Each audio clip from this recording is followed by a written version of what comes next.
Assalamualaikum warahmatullahi taala wabarakatuh. Alhamdulillah wassalatu wassalamu ala Rasulillah Sayyidina Muhammadin ibn Abdillah wa ala alihi washabbihi wa wala. Amma ba'du kepada para siswa dan siswi MA Miftahul Huda kelas 10. Di sini saya mencoba membuat video pembelajaran untuk memenuhi kebutuhan para siswa dalam mempelajari pembelajaran Al-Qur'an hadis. Karena berhubung kita masih belum bisa melaksanakan tatap muka, maka di sini saya mencoba membantu kalian untuk memahami pelajaran Al-Quran hadis. Kita hari ini sampai di pertemuan pertama itu bab 8 hadis sebagai sumber ajaran Islam. Kita mulai pembelajaran ini dengan membaca Bismillahirrahmanirrahim. Semoga diridhoi oleh Allah Subhanahu wa taala. Di tujuan pembelajaran di sini yang pertama kalian diharapkan nanti setelah menonton video ini dapat menyajikan sumber agama Islam yang terdapat di dalam hadis. Kemudian yang kedua, peserta didik dapat memahami sejarah perkembangan hadis karena nanti kita akan membahas perkembangan hadis dari awal hingga sampai sekarang. Kemudian yang ketiga, kalian dapat diharapkan menganalisis atau mencari latar belakang perkembangan hadis. Dan yang keempat, peserta didik dapat menyajikan hasil analisis sejarah perkembangan hadis. Baik, kita mulai dari mengamati gambar. Di sini ada gambar orang sedang sholat. Kalian nanti kaitkan atau kalian nanti pahami bagaimana adakah keterkaitan antara foto atau gambar ini dengan materi yang akan kita pelajari.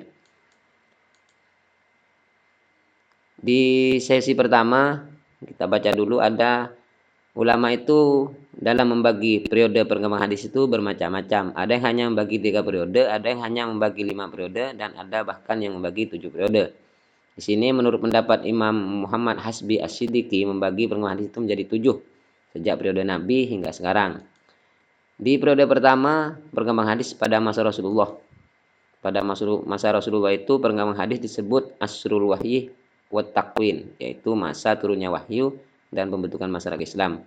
Pada periode ini hadis hadir berupa sabda Nabi, perbuatan Nabi dan takdir Nabi yang berfungsi menerangkan Al-Quran untuk menegaskan syariat Islam dan membentuk masyarakat Islam. Kemudian para sahabat langsung ada yang menerima hadis secara langsung dari Rasulullah, ada juga yang menerima secara tidak langsung. Artinya yang dinamakan sahabat yang menerima secara langsung kadang sekala bisa saja misalnya saat Nabi memberi ceramah, pengajian, khutbah, penjelasan tentang pernyataan dari para sahabat, itu namanya hadis diterima oleh para sahabat secara langsung. Ada juga yang secara tidak langsung, yaitu hanya mendengar dari sahabat lain atau dari utusan-utusan yang dikirim Nabi ke daerah-daerah di masa Nabi masih hidup. Kemudian pada masa Nabi, untuk kepandaian membaca dan menulis, para sahabat sudah bermunculan, hanya saja terbatas. Karena kejakan baca tulis di masa sahabat itu masih kurang, Nabi pada saat itu hanya menekankan untuk menghafal, memahami, memelihara, mematerikan, dan memantapkan hadis dengan amalan sehari-hari. Artinya masih jarang orang yang membukukan hadis di masa sahabat, serta menyebarkannya pada orang lain. Kemudian di periode kedua, perkembangan hadis pada masa Khulafaur Rasyidin, yaitu pada masa 11 Hijriah sampai 40 Hijriah, itu disebut al-asrus tasabbut wal iklal minar riwayah, yaitu membatasi masa pembatasan dan pengurangan dari riwayah. Karena Nabi wafat pada tahun 11 Hijriah, beliau meninggalkan Al-Quran sebagai dasar pedoman umat Islam dalam kehidupan dan hadis sebagai sumber ajaran Islam. Kemudian pada masa Khalifah Abu Bakar dan Umar, penulisan hadis terbatas. Penulisan hadis pun masih terbatas dan belum tersebar secara dilakukan secara resmi.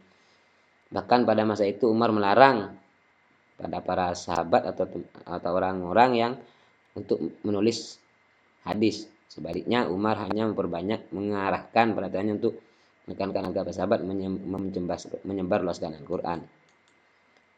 Dalam prakteknya para sahabat menekan hadis itu melalui 2 cara.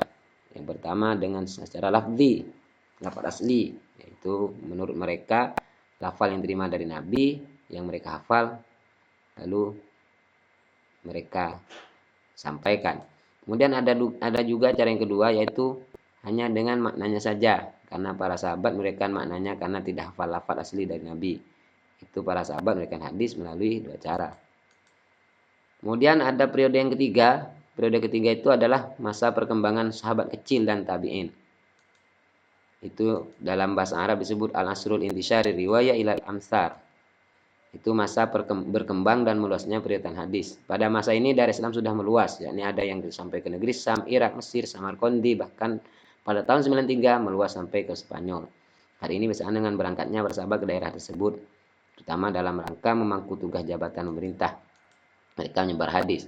Adapun lembaga hadis yang menjadi pusat usaha penggalian pendidikan dan pengembang hadis terdapat di Madinah, Mekah, Basrah, Syam, dan Mesir. Ada 5 kota yang mereka kembangkan hadis itu. Pada periode ketiga ini mulai muncul usaha pemalsuan hadis oleh orang-orang yang tidak bertanggung jawab. Hal ini terjadi setelah wafatnya sahabat Ali radhiyallahu anhu. Pada masa ini umat Islam mulai terpecah belah menjadi beberapa golongan. Golongan pertama disebut golongan Ali bin Thalib yang kemudian dinamakan golongan Syiah. Kemudian golongan yang kedua yaitu golongan Khawarij, yaitu orang-orang yang menentang Ali, dan golongan Muawiyah.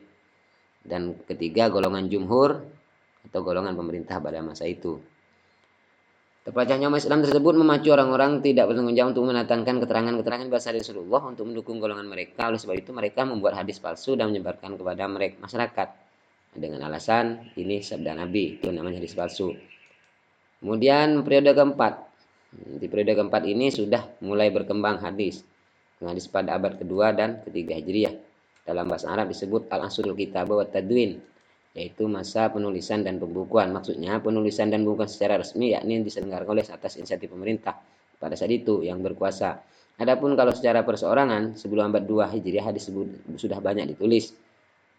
Baik masa tabi'in, sahabat kecil, sahabat besar, bahkan masa Nabi pun ada yang ditulis kondisi seadanya. Masa pembukaan secara resmi dimulai pada awal sahabat kedua, yakni pada masa pemerintahan Khalifah Umar ibn Aziz tahun 101.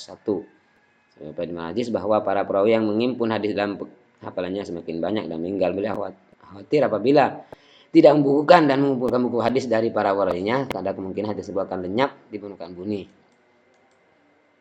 Pembukaan seluruh hadis yang ada di Madinah dilakukan oleh Imam Ibnu Muslim Ibnu Syaibah Zuhri yang memang terkenal sebagai ulama besar dan ulama hadis.